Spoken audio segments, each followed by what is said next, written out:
Andy McClure, and I'm here with my mother Irene, who just turned 92 years old a couple of days ago on July 4th. So we thought we would take a few minutes to talk a little bit about Irene's life and how things were starting in 1911 through the present, all the things that she's been able to do. So why don't we start by just finding out exactly where you were born, what the circumstances were like and so forth. I was born on 317 17th Street in Sacramento, and as my son said, July 4th, 1911. My mother came from Ireland, and my dad was born in Kansas City, Missouri.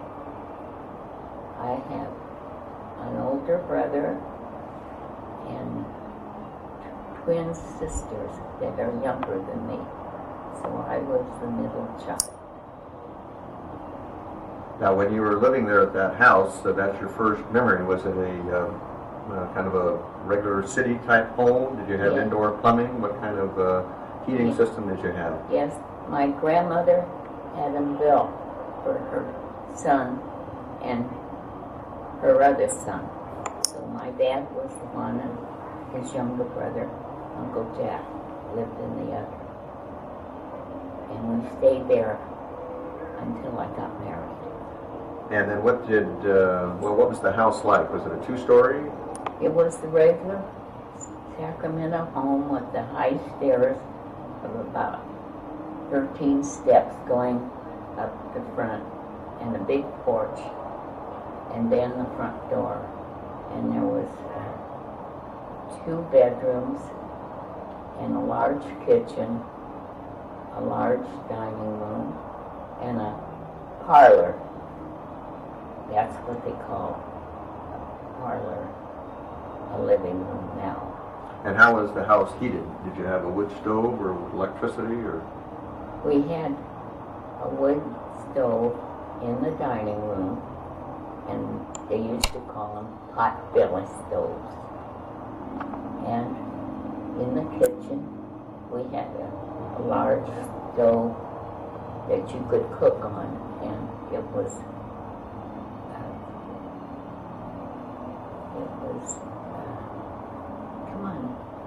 wood. Okay, kind of a wood stove, huh? Sure. Yeah. Okay, now you had a nickname growing up. What did they call you? Sis. And why would they call you that? Well, because I was named after my cousin Irene, and so they didn't need 2 Irenes around the house. So she's the one that called me Sis. Okay. Now how about your dad? Why don't you tell us a little bit about his business and so forth? Did he have some horses? Yes. My dad was what they called a teaming contractor. And their teams went down in the American River and brought up the sand that was all to the building that was going on in Sacramento at that time. He had 28 teams, so you see, it was a big business then. Now, is that where the term Teamster came from? Because they had teams? That's right. Uh-huh. And then he helped, build the whole infrastructure of Sacramento in that era? Yes. Even the extension buildings were built by the sand that was taken out of the river.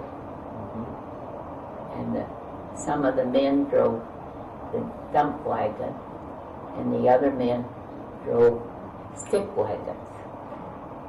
Now, when you were going to school, you went to the Catholic school?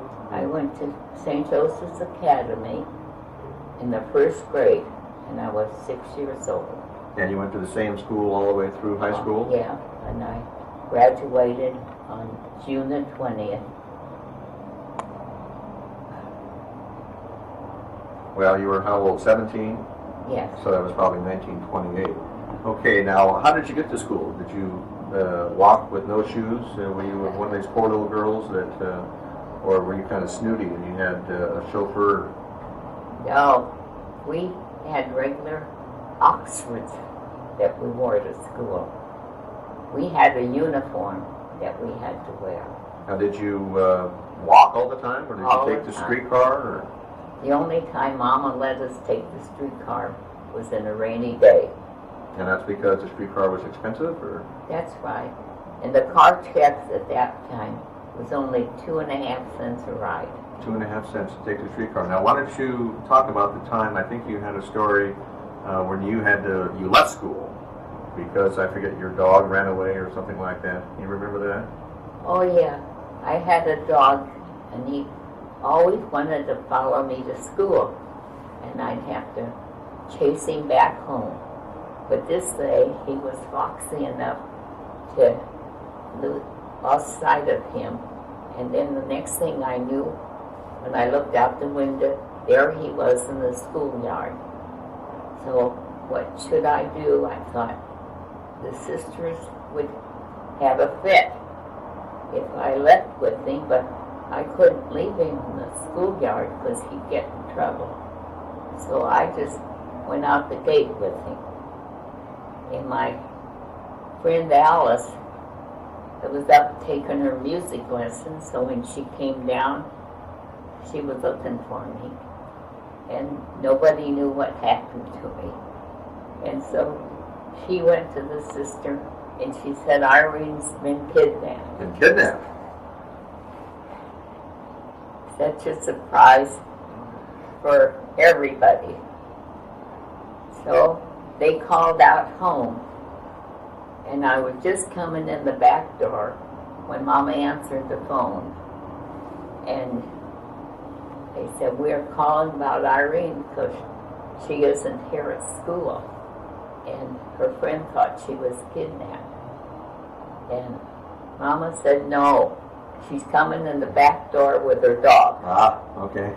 And what was the dog's name? Fluffy. Fluffy. Okay, and so Fluffy was, gosh, you think Fluffy, if she was it a boy or a girl, do you remember?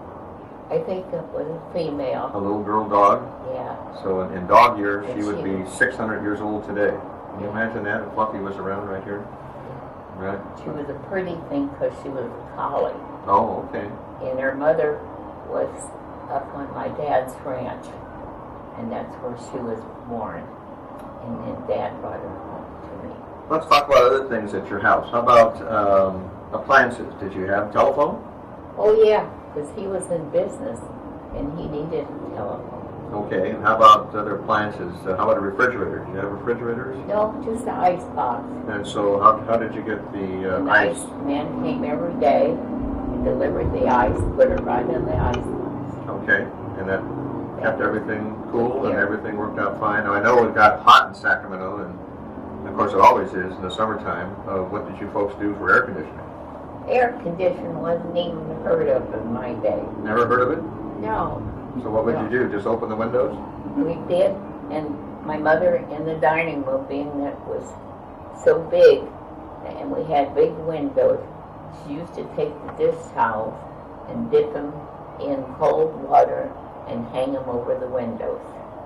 And we got a little, if the wind or breeze was coming in, we got a little relief. Wow. I did a little research here and found out that you, in your lifetime, you have lived during the period of 17 U.S. presidents. Which U.S. president do you remember first? What's the earliest president you remember? I know Taft was, the year I was born, but it was Wilson. It was So that's the president you first remember, Woodrow Wilson. Woodrow Wilson, yeah. And then what was the first president you ever voted for? Roosevelt. Okay, and that would be 1932. So you were kind of around when women got the right to vote. Do you remember what year that was? Must have been about the first time you voted, I guess, in the 30s? You have to be 21. 21. So you were 21 in 1932. So I guess the women's right to vote came in before then. Oh yeah, I think around 1910. Oh, okay, so that was much earlier than that. Yeah. Okay. And how about downtown Sacramento? What was that like? Well, Was the Sacramento capital still the same as we know it today? it was the capital, and it had all the big department stores, and it had a big plaza, and everything that we needed down there. And the cathedral was there, and that's where we went to Mass on Sundays, and we walked to church, and everything was great in those days. We didn't have the traffic like we have today. Okay, I remember one thing you mentioned, that there was was it an influenza or something where a lot of people died? Oh yeah, that was during World War I, when the soldiers came back from the war. They brought influenza back, and it was so bad that everyone had to wear masks. Sort of like the SARS thing that the Chinese people have been wearing recently. Yeah, but Mama made them all, and we wore them to school and kept them on all the time for quite a few months, and maybe it went into a year. Did you know anybody that actually died during this time? Oh yeah, a lot of our neighbors did, and it was a severe influenza. Was a bad disease. Well, I remember there were hundreds of people, right, that lost their lives during this. But my dad and I didn't get it. But my mother and brother did, and they were real sick. Oh, okay, they got it, but fortunately survived. Yeah. Okay. Well, let's talk about when you first met my dad. How did that happen? How did you meet Dad? Oh, I was going to college, and the president of the college said, "There's some outside work if any of you people would like to go." And I raised my hand and said, "Yes," because you know it was Depression time, and you were glad to get any kind of a job. And so the Community Chest was an organization to help the poor, and so they needed office help, and I went there. And Bill was there, who was my husband now, and his mother was in charge of the department. So that's how I met him. And he did ask me to go out to dinner with him one night. Now, how old were you then? You were in college, so you were 19? Yeah, I guess so. And was that your first boyfriend that had an automobile? Right. Now, did you have an automobile at home, or? No. So you grew up without cars at all? That's right. Just streetcars. Just streetcars, and you walked wherever you had to go. So this was the first time you had experience. So you didn't drive yourself. You didn't know how to drive. No, because we didn't have anything to drive. Okay, and so that was your first experience with a car. And you remember what kind of car he had? Yes, he did. He had a 1916 Dodge Roadster. Oh, okay. And all the kids loved to see him come over, so he would give us a ride. Okay. And now I know you got married, well, what year did you get married? 1934. Okay. And now why don't you tell us what you did for your honeymoon? Well, first of all, tell us where you got married and then what you did for the honeymoon. We went to Reno, Nevada, because that was the custom in those days. No one could have a big wedding, couldn't afford it. And so then, after we were married, my cousins went up, and they were our witnesses with us. And then we took off for Salt Lake City, and we got to Salt Lake City at midnight. So you drove all the way across Nevada?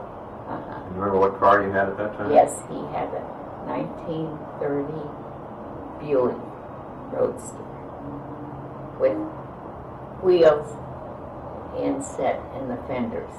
It was a jazzy looking Really a nice car, huh? And it took you all the way to Salt Lake City? And he loved cars.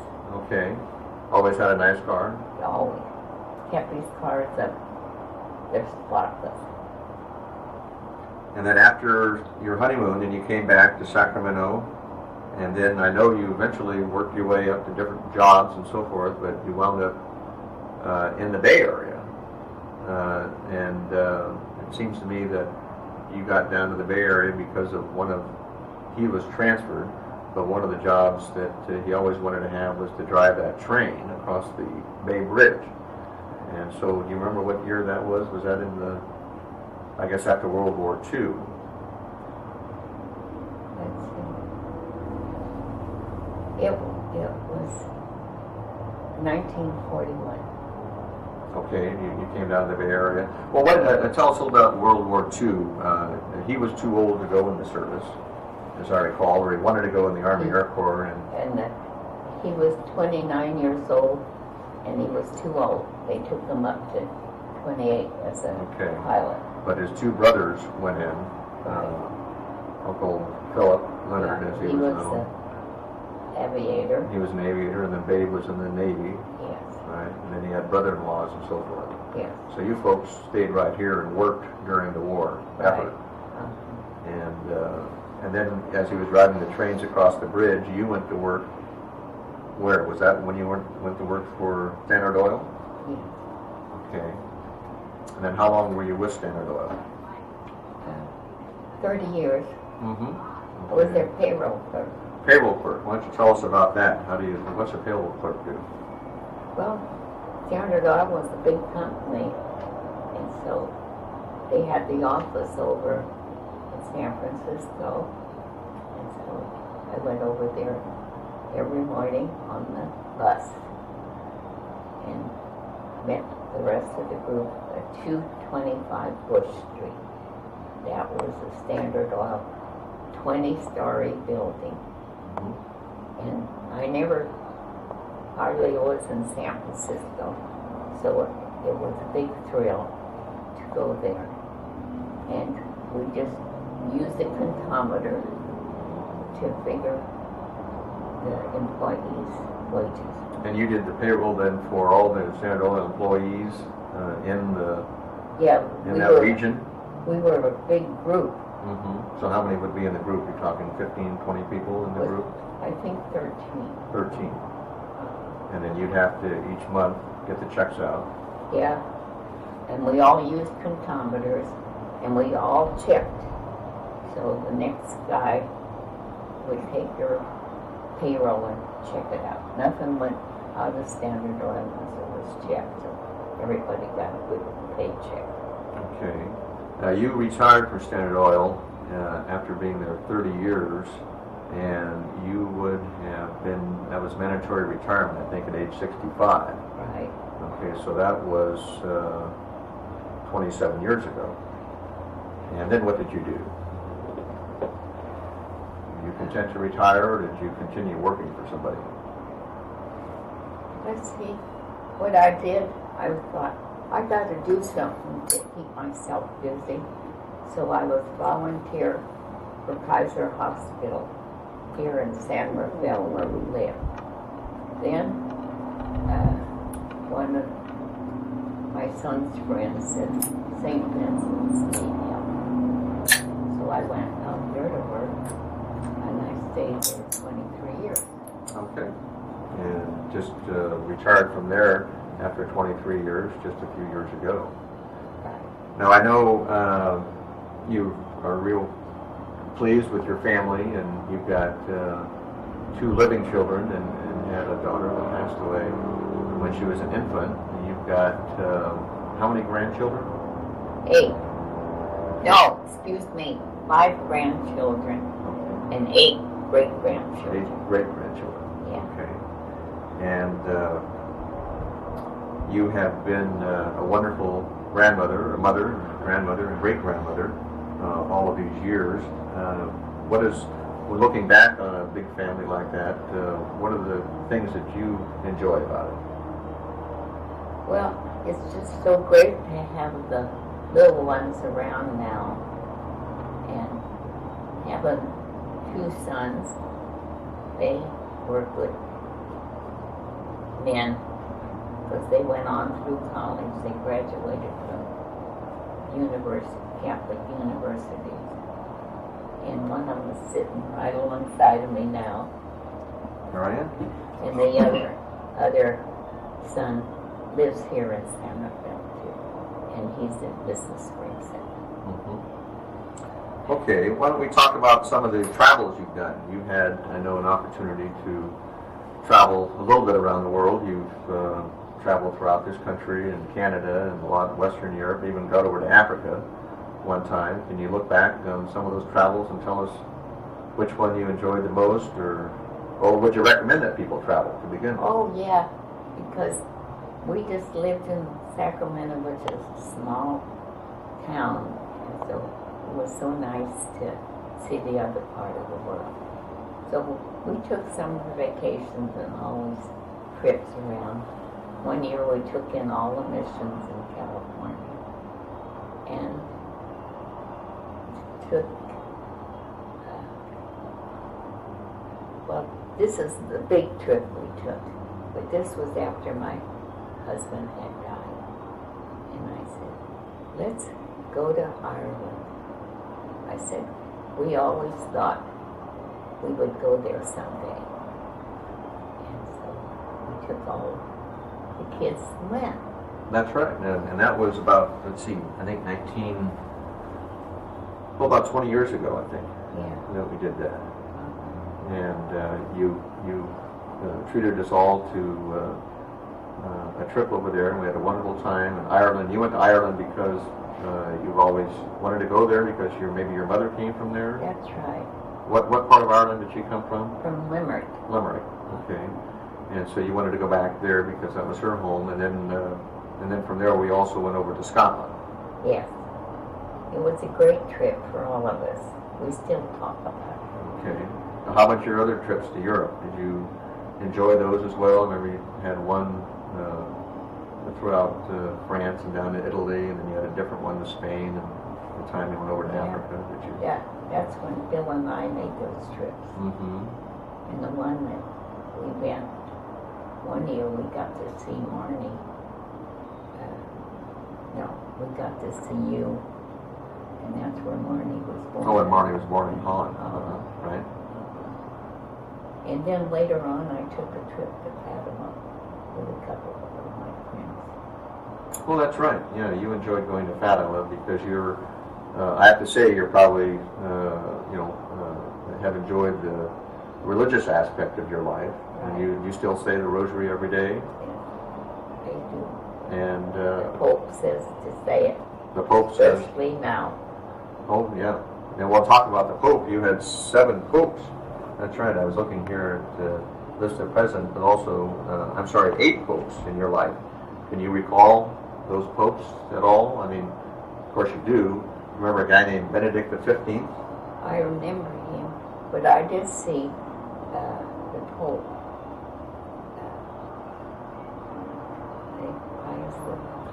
Pius XII. Did you see him in person? Yeah, when we went over there. Over to Rome? Okay. Just Bill and I went, on those trips. All right. So you got a chance to see at St. Peter's. Yes. And that was a big part, a big point in your life. It was. It was a great trip. Okay. And now, how about some of the things that you look back on? Any advice that you'd like to give to your family? Well, the best thing, I think, is to work hard and do the right thing in life. And take care of yourself. Yes, and to take care of yourself from a health standpoint. In other words, you think 92 years has been your reward for taking care of yourself, not getting too carried away. Smoked a cigarette. Never smoked a cigarette? Well, I've got some out here. Would you like to try one now? No. No? You sure? Positive. I got some Newports. Okay. How about other things that you might...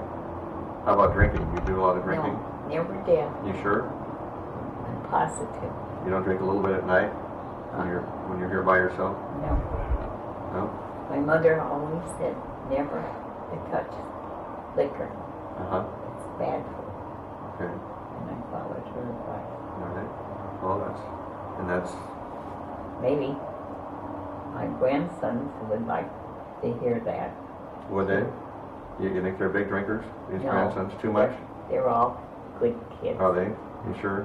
How about that guy Seamus? You think he gets a little crazy once in a while? No, he's No. the best. Oh, he's the best. Okay. Well, they're all good. Yeah. Right. Good. Angus, the football player. Yeah, he's great. Right. He's so good with all the kids at the picnic yesterday. And how about Bill?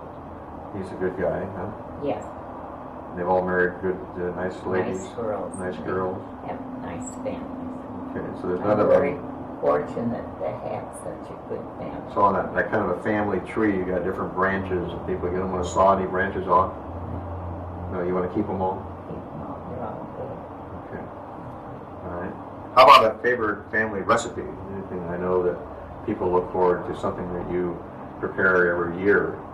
This shrimp salad, Shrimp salad. and I learned that from my father-in-law. And it's really good and easy to make. So other people tasted, and when I was invited someplace to bring some, don't forget your shrimp salad, Irene. And I did, and I still make it. And you still make it after all these years. Okay. If there's anything else that we can talk about, anything else that you'd like to say? No, I'm just thankful that I've had these 92 years and had a family like I have, and also the friends that have made my life happy, and for the jobs that I had, because I always enjoyed going to work every morning. Okay. Well, how about what if we end this with something that you do all the time, and that's say a prayer? Would you like to do that? How about right now? You every night, what do you say? The Rosary? Yes. So how do we say, Hail Mary, full of grace, the Lord is with thee. Blessed art thou amongst women, and blessed is the fruit of thy womb, Jesus. Holy Mary, Mother of God, pray for us sinners, now and at the hour of our death. Amen. All right. Very nice.